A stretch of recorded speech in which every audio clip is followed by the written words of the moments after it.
সেটার পাশাপাশি আপনাদের এই কায়িক শ্রম যদি না থাকতো তাহলে এই ম্যাসিভ লেভেলের কাজ এটা এই পর্যায়ে আনা কোনোভাবেই সম্ভবপর হতো না।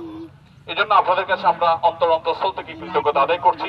আমাদের মাদ্রাসা শিক্ষার্থী ভাইরা গত 2 দিন ধরে অক্লান্ত পরিশ্রম করছেন। বিভিন্ন মাদ্রাসার প্রতিনিধিরা 500-600 করে ছাত্র নিয়ে এসেছেন এবং প্রতিদিন 2 থেকে 2,500 মানুষ এভারেজে কাজ করেছে এখানে, যার ফলশ্রুতিতে আমরা এখানে এখনো পর্যন্ত প্রায় 1800 মেট্রিক টন খাবার প্রস্তুত করেছি আলহামদুলিল্লাহ।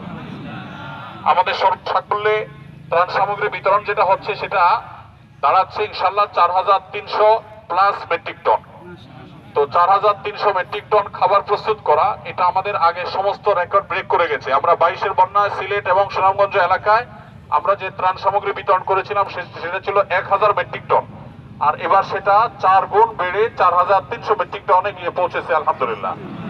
শুধু আজকের দিনে যে কাভার্ড ভ্যান গুলো ধরা হয়েছে, 8টি কাভার্ড ভ্যান ইতিমধ্যে ফিল আপ হয়েছে, 8টি আরো বেড়েছে, 12টি কাভার্ড ভ্যান ইতিমধ্যে ফিল আপ হয়ে গেছে। আমরা ইনশাল্লাহ রাত 12টা-1টা পর্যন্ত কাজ করার পর আমরা আশা করছি এটা আরো 1 গুণ হবে, অর্থাৎ আরো 12-13টি হবে ইনশাল্লাহ। তাহলে সর্বসাকুল্যে আজকে আমাদের টার্গেট হলো বড় কাভার্ড ভ্যান গুলোর 25টি কাভার্ড ভ্যান ফিল আপ হয়ে দুর্গত অঞ্চলে চলে যাবে। এখানে কিন্তু আপনারা যে মালগুলো প্যাকেট করেন এই প্যাকেট গুলো হওয়ার সাথে সাথে কিন্তু কাভার্ড ভ্যানে ফিল আপ হয়ে এটা কিন্তু দুর্গত এলাকায় চলে যায়, অর্থাৎ এটা কোনো গোডাউনে ঢোকে না বা ঢাকা বা